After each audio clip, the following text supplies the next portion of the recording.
We have different neurological conditions, many of which take away function, mobility, hand function, limb control. So we weren't really in a position to do the film ourselves. So although participatory film in nature, we have a professional doing it. We've asked the question, what can we capture that can show people what has been the impact of this project? We will see a series of interviews with the service users, asking them what the impact has been on their lives. We'll also see some interviews with the project staff. But mostly what we want the film to convey is a sense of the level of service user involvement that the project has, how the project and the evaluation has been to a certain extent co-produced, which is a really great way of doing evaluation and a really great way of doing project delivery.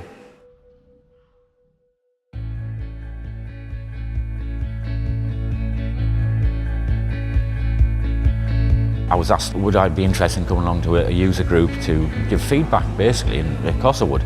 It's nice to give something back. Why is it that you need like an advocacy service for people with neurological conditions? Why is that? I've got through so much, mate. Housing, hospital appointments, benefits.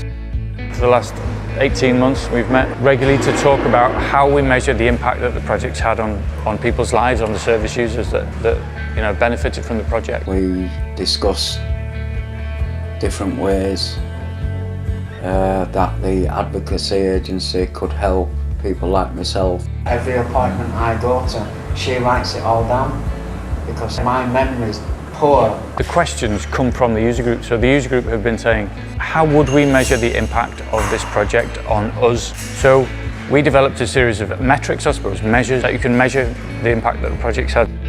And we've developed questions around that to ask service users, which the project staff have gone off and addressed to the people that use the project. It's good that you're in the company of people who can empathise, who've got similar disabilities, how they've been helped in a similar sort of way. It's just my opinion really, what experience I've had from the advocacy and what was the result of that.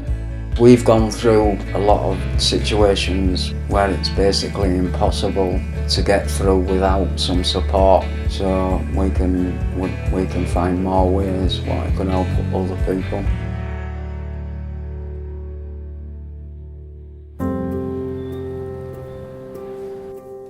At Advocacy Centre North, we provide independent advocacy, standing shoulder to shoulder with someone, supporting them to understand the choices that are available to them and to make sure that they access the rights that they have.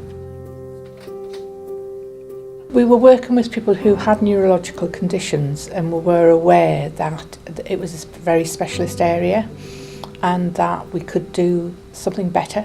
A lot of the people who've approached our project and need advocacy find they've been abandoned, they feel, by services, and they're not getting what they need, and their rights aren't being upheld. And our job is about going in, supporting them as much as we can, depending on what the area is that they need help with. Give me an idea of what a typical day in the life of Dot looks like. Yeah, there isn't such a thing as a typical day.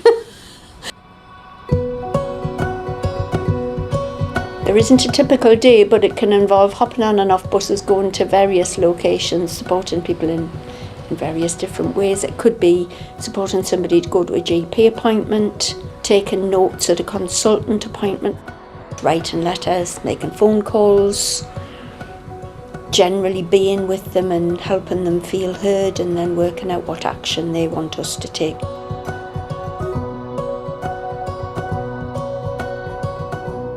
We ask the service users to score themselves at the beginning and the end to see if they can identify what difference has been made.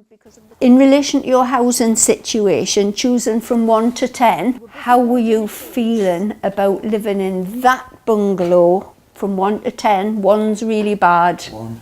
1. How do you feel about moving from that bungalow and living here now? 10.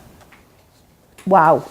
So from the total depths of one scale right up the top of the other scale. Yeah, because I'm happy, it's got a big garden for these two. Our success isn't about whether somebody has a material change at the end of it. It's about how they felt going through that process. How do you feel about me ringing your doctor and talking to them about what the facts are about your diagnosis? Oh yeah. Because I'm really concerned about your memory now. Right. Well, me neither, Michael. Even through this conversation, you keep forgetting what we're talking about, which is fine for me because I work with lots of people like that, but it's not fine for you because it'll be worrying. Yeah, it's horrible. Right.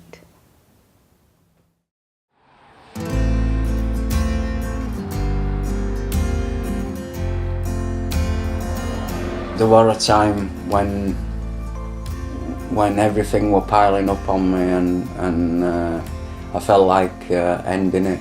I felt like just giving up. My mental health were just in shreds. I had a severe car accident in '95. I got run over by 2 cars. The nerve damage. Every time I touch the floor, I get like a shooting pain all the way up my right side. I find it very difficult to even have a shower.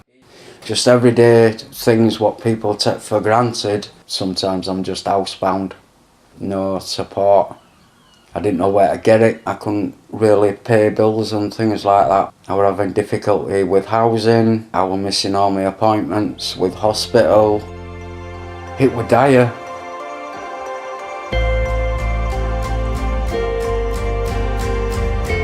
I was in the house by myself and I just felt like nothing could be done and I was going to be like that for the rest of my life. I was stuck. So I have dystonia. I've got damage to the left side of my brain, so it impacts on all the right side of my body, makes it weak, causes spasms and a lot of stiffness. I can't even make myself a cup of tea or dinner, breakfast. I've got to have somebody come in and prepare meals and help us get ready and help us get washed and help with the children. Me and my family basically live in one room upstairs, which is our bedroom, because that's where I spend most of my days. It has a really big impact on day-to-day life.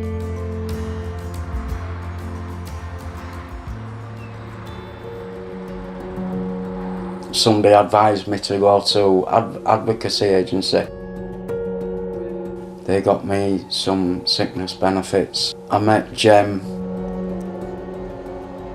Jem's my advocate. Paul came to us because there were some benefits issues going on, but he also felt his pain wasn't being addressed sufficiently by his GP and that it wasn't being managed appropriately. So that was why he came to us in the first place. Jem's a lovely person. She's kind, she's considerate, you know, and she fights. She really fights for your rights, you know. And she helped me get my PIP for disability. Then we went to my doctor's and she got my medication for me the first time she went, which I've been fighting for 2.5 years. Since I've been introduced to advocacy, it's really, really helped us. It gave us hope that I was going to get some help. Dot gave me a ring and said she thought that she had somebody that I would work well with, and then she brought me along and introduced me to Dawn. Dot come out first and she actually met me and found the person that she thought I would get on with the most, so she introduced Nikki to us and we've really got on so well. What works successfully in our community advocacy is having volunteers who can spend longer time with somebody and also can commit to a longer period of time. We were very keen on developing that same model. For the right service user, it can be very successful. When I first came, it was because she was having problems getting an appointment with her GP. And then when we got talking, we also talked about how she was struggling to use a manual wheelchair in the house and how really she would much prefer to have an electric wheelchair. I had a wheelchair that was like left side propelled only, so I used to have to push the wheel with like just one hand, and it was really heavy and putting lots of strain on my left hand. So I had been told I wouldn't be entitled to an electric wheelchair, but since I've had Nikki's sort of, well, she's managed to get us the chair I'm in today, and it really makes a huge difference. I can get around the house a lot easier, and it makes a huge difference to my arm and stuff like that. Volunteers are trained in how to be an advocate first of all, and they're brilliant, they're fantastic.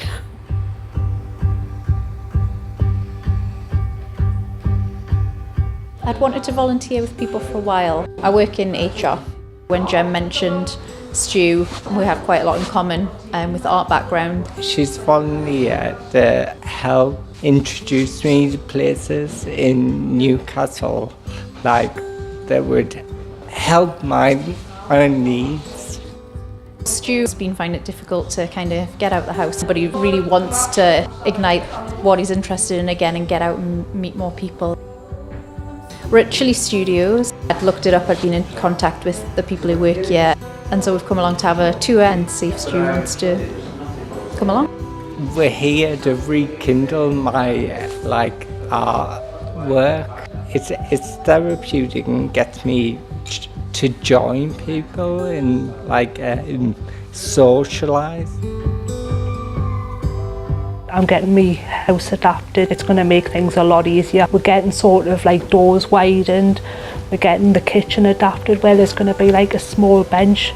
I'm going to be able to make myself a little meal and a cup of tea, which will be huge. I'm getting a downstairs bedroom and I'm getting a wet room downstairs, so I'm going to have a complete downstairs living because I'm going to be able to sit downstairs with my family.